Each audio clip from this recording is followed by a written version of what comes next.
Halo teman-teman, ketemu lagi dengan saya. Nah, kali ini saya mau bahas tentang wuling REV nih. Nah, ternyata wuling REV ini kalau kita pergunakan di jalan nih, kemudian ternyata baterai kamu udah low bat nih. Saya menggunakan tinggal sisa 7%, range-nya tinggal kurang lebih 21 kilo.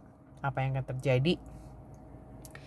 Ketika kita menyalakan AC dengan kondisi mau kamu besarin, mau kamu kecilin, mau kamu dinginin, yang keluar itu udaranya panas. Jadi seperti udara kipas angin aja. Jadi kalau kita pakai sepertinya lebih enak menggunakan udara luar. Jadi kita lebih buka jendela.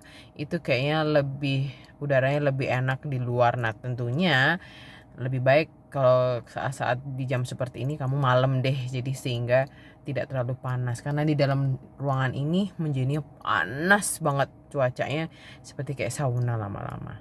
Oke, gitu ya guys, untuk pertimbangan kalian aja ketika kalian mau beli mobil listrik wuling REV.